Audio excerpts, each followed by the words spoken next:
Hello mga mare! Welcome to my channel. It's Kiana TV.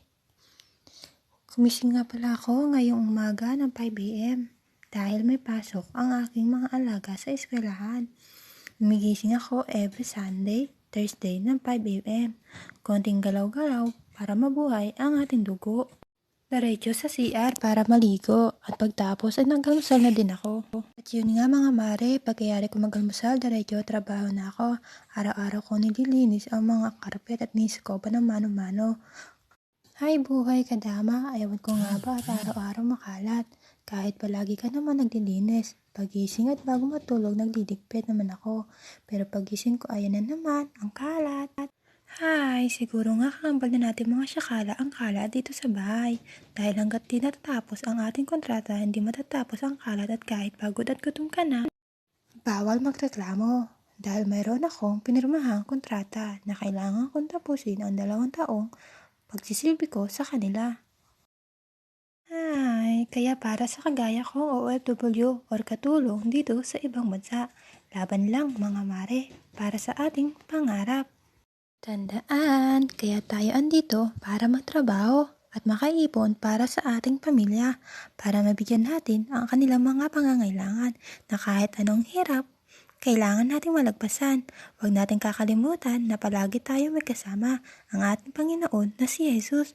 Kaya tiwala lang sa ating mga sarili, mga kababayan, at huwag kakalimutan palaging magdasal.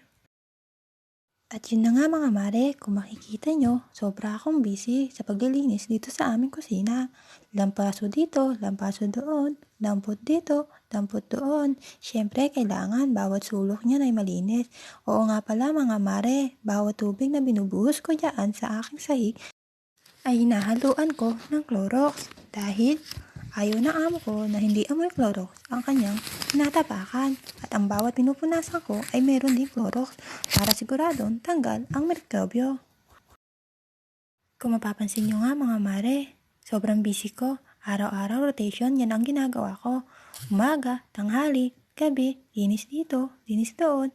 Siyempre, katulong tayo. Di naman pwede ang magpahinga. Ang pinakapahinga ko lang, yung oras ng kain. At siyempre, ang aking pagtulog sa gabi. Yun na nga mare, siyempre bago tayo matulog, kailangan natin kamustahin ang ating pamilya. Siyempre, tawag dito, cellphone doon, yun na lang naman ang ating libangan habang andito tayo sa ibang bansa para iwas homesick na rin.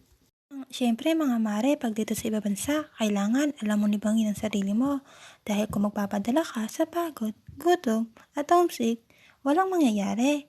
Kaya dito sa ibang bansa, ang mapapayo ko lang kung gusto mo mag-abroad, kailangan may dala kang lakas ng loob, tibay ng pag-iisip, tiwala sa sarili, talino, at siyempre, huwag din mawawala ang iyong pananampalataya sa ating Panginoon para palagi niya tayong gagabayan. Ayun na nga mga mare, sobra na nga ang diwara ko. At ito hanggang ngayon, kuskus dito, kuskus doon, kailangan. Bawat sulok malinis. O diba, 2 basahan nga pala ang ginagamit ko dyan. Isang wet, isang dry. Dahil pagkayari kong punasan ng basang-basahan, kailangan punasan ko rin agad ang tuyong basahan. Kita nyo nga mga mare, naguhugas na ako ng mga pinggan. At pagkayari kong hugasan ang mga pinggan, pupunasan ko din ito ng tuyong basahan. Dahil ayaw na amo ko na itataob ang mga kasangkapan na may basa o kahit na konting bakas ng tubig.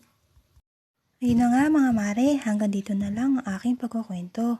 Basta tandaan nyo mga mare, ang buhay ay parang gulong, di palagi nasa baba tayo. Tiwala, sipag, at tiyaga, maaabot din natin ang ating mga pangarap. Basta lakasan lang natin ang ating pananampalataya. Siyempre, kailangan mo din ng sipag. O diba mga mare? Hanggang sa muli! Maraming sa oras at panahon ng inyong panonood sa aking video. Sana nagustuhan nyo at marami kayong natutunan sa aking rotation dito sa 2 taon dito sa aking pagtatrabaho sa ibang bansa. Hanggang sa susunod na video mga mare!